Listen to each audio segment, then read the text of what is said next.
అందరికీ నమస్కారం. నేను ఈ వీడియోలో మీకు తెలియజేయాలనుకుంటున్నది ఏంటంటే, ప్రభుత్వ భూములు ఫ్రీగా ఇవ్వాలి. ప్రభుత్వ భూముల మీద క్యాబినెట్ తీసుకున్న నిర్ణయం సరైనదే. కానీ మీ గోల ఏంటి? మీ రాతలేంటి? మీ పిచ్చి రాతలేంటి అనే దీని మీద మనం చర్చించుకుందాం. దయచేసి ఈ వీడియోను పూర్తిగా చూడండి. అదేవిధంగా ఈ వీడియోను చూసిన తర్వాత సబ్స్క్రైబ్ చేసి లైక్ చేయండి, మరియు వీలైతే షేర్ కూడా చేయండి. మీ ప్రోత్సాహాన్ని మాకు తప్పనిసరిగా అందజేయండి. ఇకపోతే ఈ వీడియోలో ముఖ్యమైన అంశాలు కానీ చూసినట్లయితే, నిన్న సాక్షి పేపర్లో ప్రభుత్వం తీసుకున్న నిర్ణయాల మీద కొన్ని అడ్డగోలు రాతలు రాయటం జరిగింది. అదేంటంటే, కేంద్ర సంస్థలకు కోట్లలో, వర్షాకు ఊరికే.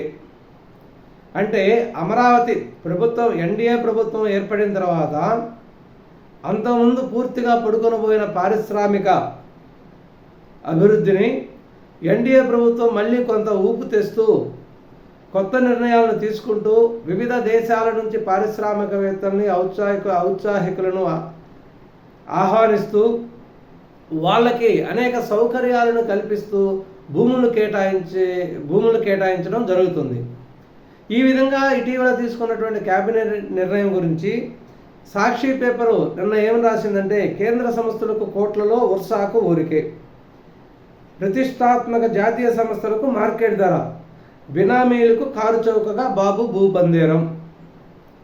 అంటే కేంద్ర ప్రభుత్వ సంస్థలు అంటే అమరావతిలో పెట్టినటువంటి ఆర్బీఐ ఆఫీసు, హెడ్కో ఆఫీసు, ఎల్ఐసి, గెయిలు, ఎఫ్ఐసిలు, ఇటువంటి సంస్థలన్నీ, జాతీయ బ్యాంకులన్నిటికీ కోట్లలో భూములు ఇచ్చారు. కానీ ఎటువంటి అడ్రస్ లేనటువంటి వర్షా సంస్థకి 99 పైసలకే ఇచ్చారు, ఊరికే ఇచ్చారు అని చెప్పి వార్త రాయడం జరిగింది. ఇది పచ్చి అబద్ధం. ఆంధ్రప్రదేశ్ ప్రజలను మోసగించేటటువంటి మరొక వార్త ఇది. రాష్ట్ర ప్రజలారా, మీరు చాలా అప్రమత్తంగా ఉండాలి. ఎందుకంటే గత 5 సంవత్సరాలకు ముందు అనేక అబద్ధపు ప్రచారాలతో, అబద్ధాలతో ప్రజలను మోసం చేసి అధికారంలోకి వచ్చినటువంటి వైసీపీ ప్రభుత్వం అన్ని రకాలుగా ఆంధ్రప్రదేశ్ ప్రభుత్వాన్ని, ఆంధ్రప్రదేశ్ ప్రజలను భ్రష్టు పట్టించింది. అన్ని రకాలుగా ఎక్కడ అవకాశం ఉంటే అక్కడ దోపిడీ చేస్తూ సంపాదించుకుంటూ ఈరోజు మనం చూస్తున్నాం, రోజుకు ఒక కొత్త కుంభకోణం. కుంభకోణం లేనటువంటి స్కీమే లేదు, కుంభకోణం లేనటువంటి వ్యవస్థే లేదు. కాబట్టి ఇకపోతే ఇటీవల కాలంలో ప్రభుత్వం టోటల్గా ఆంధ్రప్రదేశ్ ప్రభుత్వం నిర్ణయం ఏంటంటే, అమరావతిలో రాజధాని కోసం ప్రజల నుంచి సేకరించినటువంటి భూములలో ప్రభుత్వ ఆఫీసులకు పోగా మిగిలిన భూమిలో అనేక కేంద్ర ప్రభుత్వ సంస్థలకి, కొన్ని ముఖ్యమైన సంస్థలకి, ఎడ్యుకేషన్ సంస్థలకి భూములు కేటాయించడం జరిగింది. ఎవరికైనా కూడా అమరావతిలో ఎకరా ₹1,00,00,000 ఉంటేనే కేటాయించడం జరుగుతుంది. అమరావతి రాజధాని పరిధిలో ఎవరికీ కూడా ల్యాండ్ అనేది ఫ్రీగా ఇవ్వటం అనేది జరగదు. అది ప్రభుత్వ సంస్థ అయినా, ప్రైవేటు సంస్థ అయినా, ఏదైనా కూడా కేంద్ర ప్రభుత్వ సంస్థలకు ₹1,00,00,000 ఉంటున్నా, ఇంకా ప్రైవేట్ సంస్థలకు వీలైతే ఇంకా కొంచెం ఎక్కువగానే భూములు కేటాయిస్తున్నారు, ఎక్కువ రేటుకి. ఇకపోతే ప్రభుత్వం తీసుకున్నటువంటి విధానపరమైన నిర్ణయం ఏంటంటే, రాష్ట్రంలో అనేక ప్రదేశాలలో ఆ ప్రదేశాలలో ఉండే మార్కెట్ ధరకు అనుకువగా ఉండేటట్లు ఆ సంస్థ ఆంధ్రప్రదేశ్ రాష్ట్రానికి, ఆంధ్రప్రదేశ్ ప్రజలకు, ఆంధ్రప్రదేశ్ యువతకు కల్పించేటటువంటి ప్రయోజనాలని ఆసరా చేసుకొని వాళ్ళకి అనేక వసతులను సమకూరుస్తుంది. పారిశ్రామికవేత్తలు ఊరికనే రాదు, డబ్బు ఊరికనే రాదు అన్నట్టు పారిశ్రామికవేత్తలు ఊరికనే వచ్చి పెట్టుబడులు పెట్టరు. వారికి తగినంత ప్రోత్సాహాలు అందించాలి, అనేక రాయితీలు ఇవ్వాలి. అవన్నీ ఇస్తే కానీ వాళ్ళు ఇక్కడ వచ్చి పరిశ్రమ పెట్టడానికి మొగ్గు చూపుతున్నారు. ఇటీవల కాలంలో టాటా సంస్థకి వైజాగ్లో రిషికండకు సమీపంలో ఉండేటటువంటి ఒక హిల్స్లో దాదాపు 15 నుంచి 20 ఎకరాల పొలాన్ని, ల్యాండ్ని ఇవ్వటం జరిగింది. ఇది ఫ్రీగా ఇవ్వాలనుకున్నారు, కానీ నామకే వస్తే 99 పైసలకు ఇవ్వడం జరిగింది. అసలు టాటా వాళ్ళకి ఫ్రీగా ఇచ్చినా కూడా ఇబ్బంది లేదు.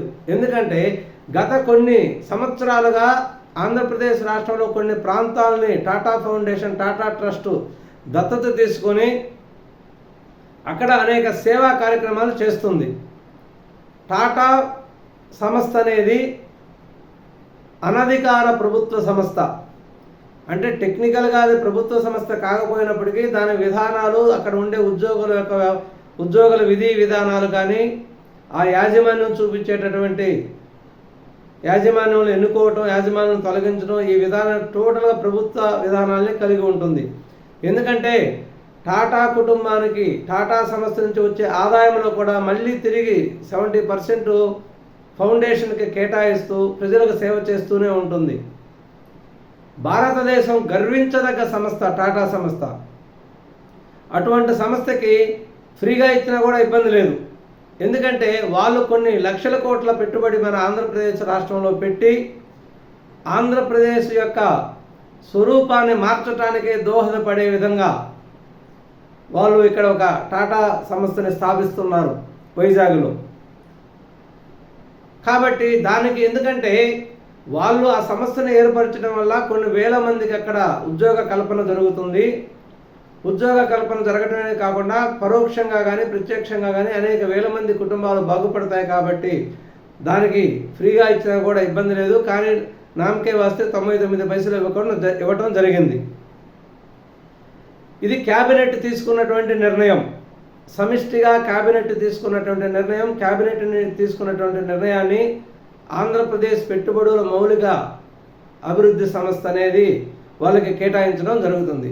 అదేవిధంగా ఇంకొక సంస్థ ఉర్సా క్లస్టర్ ప్రైవేట్ లిమిటెడ్ అనే ఒక సంస్థ రావడం జరిగింది. ఆ సంస్థ అనేది, ఎందుకంటే వేరే సంస్థలకి టాటా సంస్థకి తేడా ఉంది. టాటా సంస్థ అనేది అది ఎంఎన్సి కంపెనీ. దాంట్లో పర్టికులర్గా ఒకరి సొంతం అనేది ఉండదు, అదంతా పబ్లిక్ రిలేటెడ్ కంపెనీ. ఇప్పుడు ఉర్సా క్లస్టర్ ప్రైవేట్ లిమిటెడ్ అనేది అది ప్రైవేటు, ఏదో కొంతమంది భాగస్వాములతో కలిసి ఏర్పడిన సంస్థ. అది కొంతమందికి వ్యక్తులకు సంబంధించింది, కానీ ఎవరైనా మనకు సంబంధం లేదు. వాళ్ళు ప్రభుత్వ విధానాల ప్రకారం ఇక్కడ క్లస్టర్ని ఏర్పాటు చేసి దాంట్లో మౌలిక వసతులను కల్పించి ఉద్యోగ కల్పన చేయాలి. దానికి పర్టికులర్గా టైం బాండ్ అనేది ఉంటుంది. ఈ ఉర్సా క్లస్టర్స్ ప్రైవేట్ లిమిటెడ్ అనే సంస్థకి వైజాగ్లో టెక్ ప్రాంతంలో, అంటే మెడిటెక్ ప్రాంతంలో దాదాపు 3.5 ఎకరా కేటాయించడం జరిగింది. ఎకరా ₹1,00,00,000 వంతున. కాపులపాడు సమీపంలో, అంటే ఐటీ పార్కు సంబంధించిన ఏరియాలో, కాపులపాడు సమీపంలో దాదాపు 56 ఎకరాలు కేటాయించడం జరిగింది. అక్కడ ఎకరా ₹50 లక్షల కేటాయించి వాళ్ళకి కొన్ని రూల్స్ అండ్ రెగ్యులేషన్ ఇవ్వడం జరిగింది. మీరు ఇన్ని సంవత్సరాల పాటు ఈ ల్యాండ్ తీసుకొని అభివృద్ధి చేసి మాకు అనుగుణంగా మీ యొక్క ఇండస్ట్రీని మీరు అగ్రిమెంట్లో చేసుకున్న ఒప్పందం ప్రకారం మీ సంస్థల్ని ఏర్పాటు చేయాలి, ఇక్కడ ఉద్యోగ కల్పన చేయాలి, ఇంతమందికి ఉద్యోగాలు ఇవ్వాలి అనే ఒక టైం బాండు, ఒక అగ్రిమెంట్ ప్రకారమే వాళ్ళకి పొలం కేటాయించడం జరిగింది. దాని ప్రకారం వాళ్ళు ఇండస్ట్రీని ఏర్పాటు చేయడానికి సన్నిద్ధమవుతున్నారు. దాని గురించి సాక్షి పేపరు దాన్ని అటు ఇటు తిప్పి ఉర్సా సంస్థకేమో 99 పైసలు, అనేక కేంద్ర ప్రభుత్వ కంపెనీలకేమో ₹1,00,00,000 చొప్పున అమరావతిలో భూమిని కేటాయించడం అనేది ఉల్టాగా రాసింది. అది పేపరే ఉల్టాగా ఉంటుంది కాబట్టి వార్తలు కూడా ఉల్టాగా రాస్తుంది. ప్రజలారా వీటిని నమ్మగాకండి. క్యాబినెట్ తీసుకున్న నిర్ణయాన్ని ఎవరూ ప్రశ్నించడానికి వీలు లేదు. ఉంటుంది, న్యాయ వ్యవస్థలు ప్రశ్నిస్తాయి, న్యాయ వ్యవస్థలు అవసరమైతే కొట్టేస్తాయి కూడా. కానీ క్యాబినెట్ తీసుకున్నటువంటి నిర్ణయం ప్రజా సంక్షేమానికి అనుగుణంగా ఉండాలి. ప్రజా సంక్షేమానికి అనుగుణంగా లేనటువంటి ఈ యొక్క ఒప్పందాన్ని న్యాయ వ్యవస్థలు కూడా రద్దు చేసేటటువంటి అవకాశం ఉంది. వైసీపీ ప్రభుత్వం ఉన్నప్పుడు హార్సిలీ హిల్స్లో యాత్ర 2 సినిమా తీసినటువంటి నిర్మాతకు 2 ఎకరాలు కేటాయించడం జరిగింది. అంటే మీ కుటుంబానికి సంబంధించిన సినిమా వాళ్ళు తీయటం, వాళ్ళు ఆ సినిమా తీసినందుకు ప్రతిఫలంగా మీరు హార్సీ హిల్స్లో 2 ఎకరాలు ఇవ్వటం, అంటే అది ఎవరు సొమ్ము? అంటే మీరు చేసినటువంటి తప్పులన్నీ దాచిపెట్టుకొని సమిష్టిగా తీసుకున్న నిర్ణయాన్ని ప్రశ్నించే హక్కు మీకు ఎక్కడిది? మీరు ఉమ్మడి రాష్ట్ర ప్రభుత్వం ఉన్నప్పుడు తర్వాత మీరు ఏ ఘనకార్యాలు చేసింది, వాటి మీద మీరు కేసులు ఎదుర్కొనేది ప్రజలందరికీ తెలుసు. భూములు ఉడతాభక్తిగా 1000 ఎకరాలు మీకు ఎవరికైతే మీ సాక్షిలో పెట్టుబడులు పెడతారో వాళ్ళందరికీ కేటాయించిన జగమెరిగిన సత్యం జగన్ గారు. అసలు సాక్షి పేపర్ పుట్టుకనేది ఎలా వచ్చింది? నువ్వు వేరే కిడ్ ప్రోకో పద్ధతి అనేది మీ హయాంలోనే మీరు తెచ్చిన లేటెస్ట్ పేరే. అది లేటెస్ట్ ఏం కాదు, ఓల్డ్ పేరే. 15 సంవత్సరాల నుంచి ఉమ్మడి రాష్ట్రాల్లో బాగా నానుతున్నటువంటి కిడ్ ప్రోకో వాళ్ళకు భూమి ఇవ్వటం, ప్రభుత్వ భూమి, దానికి ప్రతిఫలంగా వాళ్ళు డబ్బులు అనేది మీ సొంత కంపెనీల్లో పెట్టుబడిగా పెట్టడం. ఇది మీరు తెచ్చినటువంటి, మీరు ఆంధ్రప్రదేశ్ ప్రజలకు అందించినటువంటి టెక్నాలజీ కదా. అందుకనే మీ ఘనకార్యాలను అర్థం చేసుకుని మిమ్మల్ని ఘోరాతి ఘోరంగా మనం ఓడించడం జరిగింది. ఇకనైనా మీరు దాన్ని ఆత్మపరిశీలన చేసుకొని మేము ఎందుకు ఓడాము, మమ్మల్ని ప్రజలు ఎందుకు తిరస్కరించారు అనేది ఆలోచించుకోకుండా మళ్ళీ మీరు పాత పందాన్ని ఎన్నుకొని అబద్ధాలు రాయటం, ప్రజలను మోసగించడం, ప్రజలను తప్పుదారి పట్టించడం, ఆంధ్రప్రదేశ్ అభివృద్ధికి ఆటంకపరచడం. ఇప్పుడు రాజధానిని ఎలా అడ్డుకోవాలి, రాజధానికి నిధులు రాకుండా ఏం చేయాలనే దాని మీద మీ ఆలోచన అంతా ఉంది. కాబట్టి ఇవన్నీ కూడా మానుకొని ఇకనైనా మీరు ఆత్మపరిశీలన చేసుకొని మీరు చేసిన తప్పుల్ని పబ్లిక్గా ఒప్పుకోకపోయినా చేతల రూపంలోనైనా ప్రభుత్వం చేసే తప్పులను ప్రశ్నిస్తూ పబ్లిక్గా నిలదీయాలి. డొంక తిరుగుడుగా మీరు అబద్ధపు ప్రచారాలు చేసి ప్రజలను నమ్మించేటటువంటి ప్రయత్నం చేయవద్దని నా మనవి. మీరు అబద్ధాలు చెప్పకుండా అబద్ధపు ప్రచారాలు చేయకుండా ఉంటే అదే పెద్ద ఆంధ్రప్రదేశ్ రాష్ట్ర ప్రజలకు చేసినటువంటి ప్రయోజనం. అది దీనిలోని ప్రధాన సారాంశం. నమస్కారం, ధన్యవాదాలు.